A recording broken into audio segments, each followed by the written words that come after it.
के समुझ परे नहीं सुरनर मुनि न चाहो।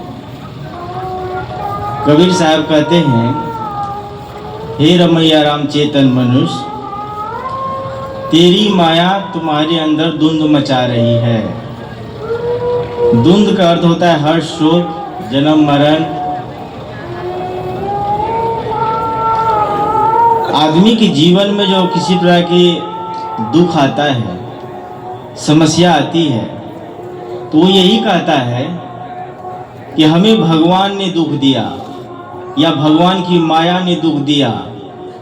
प्राय आदमी कहता है कि क्या करें, हम माया में फंस गए हैं, भगवान की माया हमें नचा रही है। तो जो भी समस्या आदमी के जीवन में आता है तो वो सीधा क्या कहते हैं, भगवान की ही कृपा है या भगवान की माया हमें सता रही है, दुख दे रही है। कबीर साहब कहते हैं जी नहीं, ऐसा कहते हो तो तुम झूठ कहते हो। भगवान की माया तुम्हें नहीं नचा रही है, भगवान की माया तुम्हें दुख नहीं दे रही है, भगवान की माया तुम्हें जन्म मरण के चक्कर में नहीं भटका रही है, भगवान की माया तुम्हें संकट में नहीं डाल रही है। ये तेरी माया है, तेरी माया, ये तुम्हारी माया है जो तुम्हें दुख दे रही है। हर आदमी माया के तो चर्चा करते हैं, और तो माया क्या है नहीं समझते हैं, उसको नहीं जानते हैं।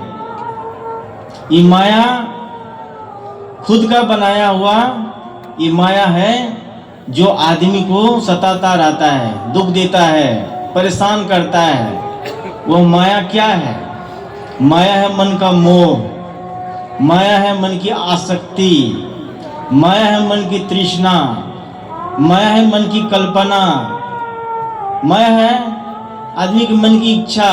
ये सब माया है और इसको आदमी खुद बनाता है, खुद उससे परेशान रहता है।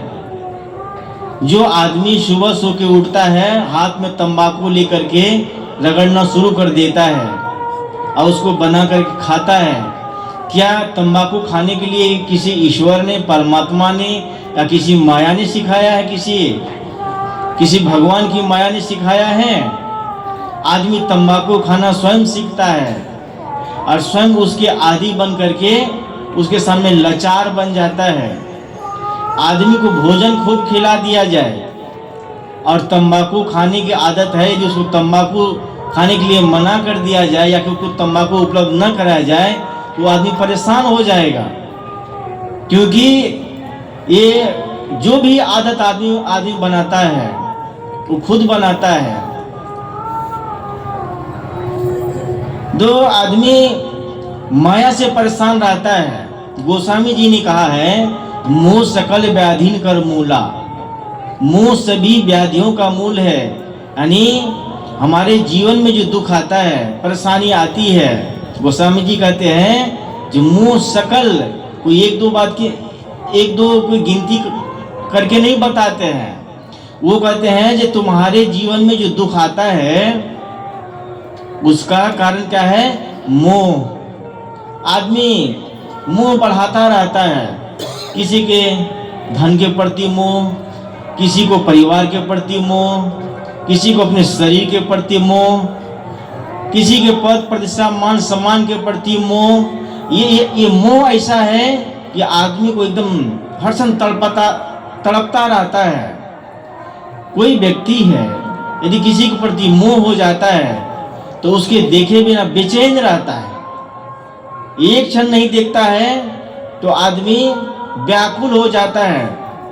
एक ही गांव में आमने सामने कई व्यक्ति रहते हैं, स्त्री पुरुष बूढ़े जवान सब रहते हैं, परंतु तो किसी व्यक्ति विशेष से यदि मोह हो जाता है, लगाव हो जाता है, तो हर क्षण मन में होता है कि उसको देखते रहूं, उसके साथ बैठूं, उसके साथ घूमूं, उससे मिलूं। ये मन में व्याकुलता बनी रहती है। और जब मोह नहीं बना था तब कोई मतलब नहीं, किसी से कोई मिलने की इच्छा नहीं, कोई व्याकुलता नहीं।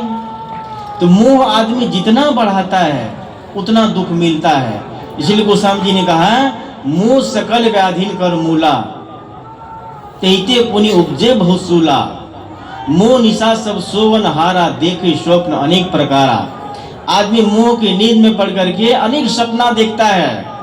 एक छोटा बच्चा पैदा होता है, अभी पैदा हुआ है, उसको गोद में लेता है उसके माता पिता, अब उसको प्यार करते हैं, बहुत पुचकारते, चूमते हैं, गले लगाते हैं, बड़े खुशी मनाते हैं, हंसते हैं, और सपना क्या देखते हैं, ये बच्चा बड़ा होगा, पढ़ लिख करके नौकरी करेगा, व्यापार करेगा, खूब धन कमाएगा, शादी करेगा, बहू आएगी, फिर नाती पोते होंगे, भरा पूरा परिवार होगा और खूब हमारी सेवा होगी। और ये सपना कितनी लंबी है, लगभग 35 साल। बच्चा अभी तो बड़ा नहीं हुआ है, अभी पैदा हुआ है, 6 महीना का है या कि साल भर का है या कि 3 महीना का है, अभी छोटा बच्चा है। सपना है बहुत 35 साल पुरानी। जब 35 साल जब हो जाता है, यानी बच्चा बड़ा हो जाता है, बहू आती है, नाती पोते होते हैं, भरा पूरा परिवार होता है, और जो मन में सोच कर रखे थे कि ये हमारी बहू, हमारे बेटे, हमारा बेटा, हमारे नाती पोता खूब हमारी सेवा करेंगे, तो वो समय नहीं आ पाता है, ऐसा नहीं हो पाता है। जो मन में सोच के रखे थे वो नहीं हो पाता है, तो मन में बहुत दुख होता है, बहुत दुख होता है, बहुत पीड़ा होती है। और ये दुख कब का है, 35 साल पहले से सोचा हुआ। यदि ये नहीं सोचा होता, ये सपना न देखे होते, तो वो दुख नहीं होता। इसीलिए किसी ने कहा है बहुत अच्छा, ये परिस्थिति जैसी भी हो उसको स्वीकार करने के अलावा आप कर ही क्या सकते हैं। मान लीजिए भरा पूरा परिवार है, मन अनुकूल, आपकी सेवा नहीं हो रही है, जैसा आप सोच रहे वैसा हुआ नहीं, तो अभी वर्तमान में जैसी परिस्थिति उसी को स्वीकार लीजिए, उसी में जीना शुरू कर दीजिए, कोई शिकवा शिकायत न कीजिए, तो मन प्रसन्न रहेगा, जीवन सुख से कटेगा। तो मैं कह रहा था, आदमी मुंह में पड़ करके बहुत दुख पाता है।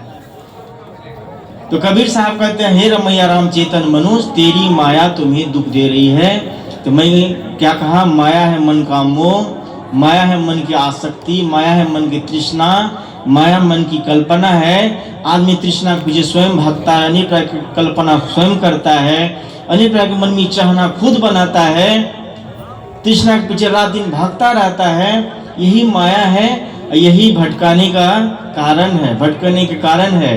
तो माया आदमी खुद बनाते हैं, ये माया को आदमी खुद समाप्त कर सकते हैं। अब शरीर का आयु बढ़ती जा रही है, शरीर का समय खत्म होता जा रहा है, तो शरीर बूढ़ा होने के साथ साथ मन भी बूढ़ा होना चाहिए, मुंह खत्म होना चाहिए, आसक्ति मिटनी चाहिए, तृष्णा खत्म होनी चाहिए, तभी जीवन में सुख और शांति मिलेगी, जीवन जीने में आनंद आएगा। बस इन्हीं वस्तुओं के साथ मैं अपनी वाणी को विराम देता हूँ। बोलिए सद्गुरुदेव की जय। हेलो।